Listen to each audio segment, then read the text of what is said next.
Hello, America, and welcome back to Make America Great Again with Donald Trump. Today, we will be talking about the apparently touchy subject of climate change. I, Donald Trump, believe that climate change is no longer an issue to society. I believe that this idiocracy was made up by China as a ploy to swan terror within us all. I wonder what the great politician, no greater than me, nonetheless great, believe on this subject. Let me take this to Twitter, the best platform there is. At Justin Trudeau, my fellow North American, what do you think about the matter? The delegation of India, your thoughts on the question? Lastly, Prime Minister of Sweden, the great IKEA. Where do you come into this? Send me a video of your thoughts. Also, what action do you plan on taking against this non-existent issue? Maybe I can implement them in my regime. I think not. To get the millennials on my side. So I sent in my tweets and we have got some answers. I saw the videos. And I see that they have some good points here.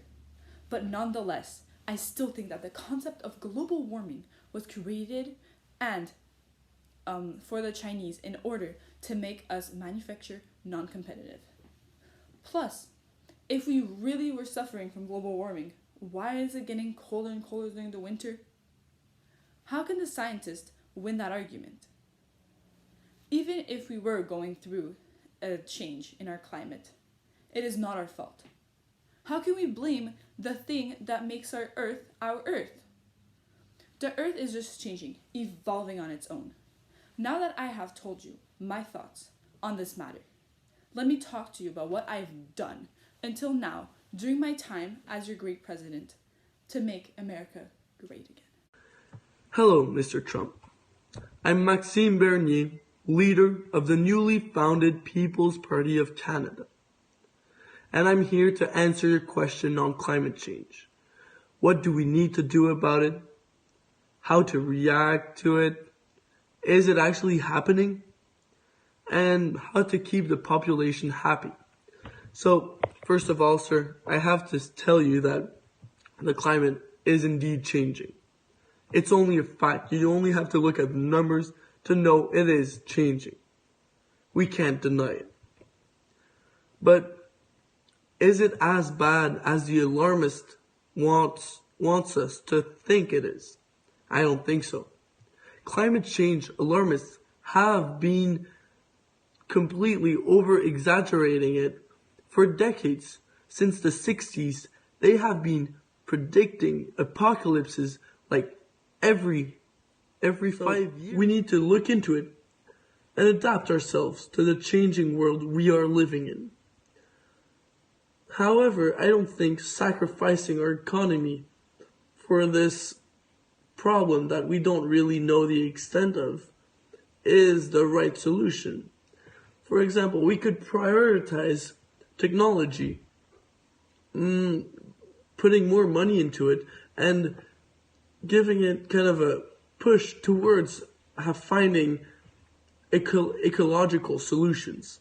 However, Mr. Trump, one thing we can agree on is that the current Prime Minister of Canada, Justin Trudeau, is going at it the wrong way.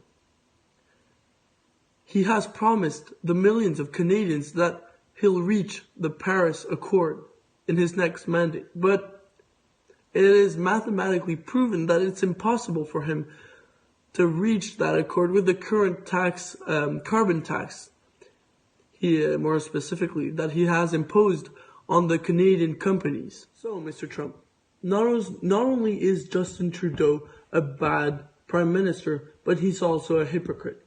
He's lying to those millions of Canadians that put their faith into him.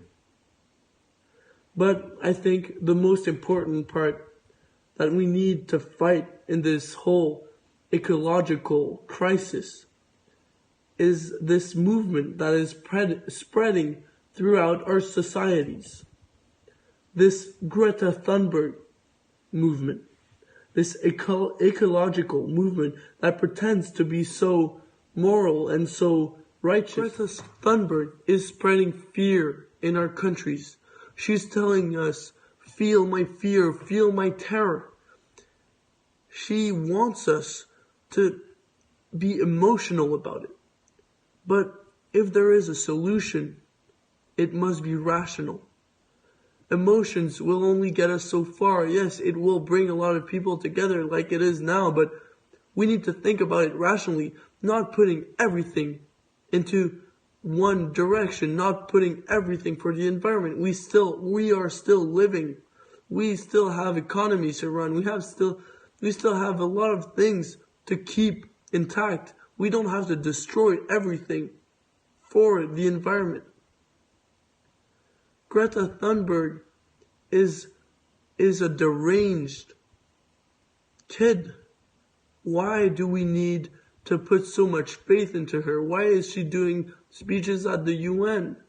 This is ridiculous. Mr. Trump, I think our efforts should be focused on this ecological movement led by Greta Thunberg, this deranged kid who is controlling millions by simply telling them to fear the environment, to feel terror. We need to combat these feelings that don't lead to anywhere. We need to combat this activism that is leading our countries nowhere and might disrupt our economies.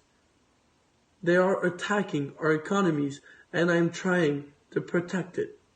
Please help me, Mr. Trump. Dear Donald Trump, this is Stephen Lofkin, the Prime Minister of Sweden. I'm here today to respond to your tweet. You called me out directly, and I'm here to respond. You said in your tweet that climate change isn't real, but by dismissing the problem, you're only creating more problems, because climate change is one of the most important crises of our time. We have scientific proof, and we have physical proof of it. In your own country, many natural disasters have happened, and we need to treat the situation with the utmost importance. We are part of a turning point in the history of the world, and we must take our responsibility seriously as world leaders. We need to guide our citizens into a greener and cleaner life, because by doing it together and by international cooperation, I believe that we can truly reverse or at least ameliorate the situation, because dismissing the situation is only creating more problems. We have the responsibilities to future generations, and we cannot keep joking around. The future of our planet is at stake, and we don't have any choice but to help it. In fact, Sweden has already taken many actions. But first of all, I'm going to talk about some solutions that are going to help you and other countries. The first one is that we must all cooperate. I've said it before, and I'm going to say it again. International cooperation is the best way to solve this crisis. Sweden's second solution is implementing a carbon tax. By implementing a carbon tax, people will realize how important their little actions means. By implementing this carbon tax, people can realize how important and how it affects everyone else's life. Sweden's second solution is implementing a carbon tax. By implementing a carbon tax, people will realize how important their little actions means. By implementing this carbon tax, people can realize how important and how it affects everyone else's life. Our third solution is obviously sustainable solutions. I know that it's an obvious one, but it's one of the most important ones, because there's a lot of things that different countries can do, because it can be detailed to the country's needs. For example, in Sweden, we have implemented traveling routes for bicycles, so more people can use bicycles instead of using cars to reduce our imprint on the world. Another solution that has been put in place in Sweden are windmills. Windmills help Sweden use a greener energy to fulfill all of our needs, instead of using carbon or petrol or anything of the sort that are gonna harm the environment. Finally, a little advice for you, Mr. Trump. You must put environmental issues on your agenda. By putting it in your agenda, you set a clear example for your citizen, and they can know that this is an an important issue for America. This was a great talk with you, Mr. Trump, but you still need to understand that climate change is a real issue and that it affects people's lives daily, and we need to cooperate in order to help solve this problem. Thank you very much for your questions and for your honesty. It's been a pleasure. Goodbye. Good afternoon, Mr. Trump. It's your fellow North American Prime Minister Justin Trudeau speaking. I hope you're doing better than the Earth's climate at the moment. Unlike you, I truly believe in climate change and the dangers it poses to our society. Scientists have evidence accompanied with statistics proving the environmental crisis that is being played out. Just by stepping outside, you can witness physical proof of the catastrophic disaster. I'm sure you can feel the change in the weather, Mr. President. Last time I checked, it wasn't supposed to be 26 degrees Celsius in Montreal near the end of September. You must also comprehend that climate change encompasses the fall of temperatures as well as the rise. With that being said, I am a firm believer in this cause, even though the media tries to portray me against it. For example, yes, I did invest in a pipeline, and yes, I do want it. Even though it isn't the best for the environment, it is the best for our economy. My interest in fossil fuels does oppose my climate commitments, but I am doing everything I can in my power to uphold them. To counteract the deficits that it may entail, I vowed to plant 2 billion trees in the next 10 years in order to become carbon neutral. It's quite an easy solution that I insist your delegation and yourself look into. We have tried focusing on hydroelectricity and different alternatives to fossil fuels, but it is very difficult to eradicate something that upholds our economy. I declared a climate emergency this year, which riled up many people because of my interest in the pipeline. I am aware that it is very contradictory, but I am honestly trying my best, and I believe so is everyone. A couple years back, in 2015, Minister McKenna and I attended the Paris COP21 Climate Change Summit. If you are wondering, Catherine McKenna is the Minister of the Environment and Climate Change portfolio. The Paris Agreement that we signed wants to limit the global temperatures increase to 1.5 degrees Celsius, phase out fossil fuels, finance clean energy, and help less developed countries attain their climate targets. We have proven that our greenhouse gas emissions are falling, but not at a fast enough rate. We must definitely focus on speeding it up. A year or so after that, in 2016, my government and all the provincial premiers got together to discuss a carbon pricing mechanism in order to transition to a low-carbon economy. The Liberals and I have also vowed on getting Canada to net zero carbon emissions by 2050. I recently also signed an agreement in North Canada to protect marine life and to create protected bays. We must also keep in mind that climate change is a global issue. As I once stated, all change starts at home. My government and I are trying to do just that, little by little. The entire world must come together to put an end to this unwanted, persistent change. I believe that we all have a say in what is happening to our environment. Recently, more and more people have started gathering in climate marches. I believe that this is amazing because it spreads awareness of the epidemic. Unity is what we need during times like these. On September 27th, a very large march consisting of 500,000 people took place in Montreal.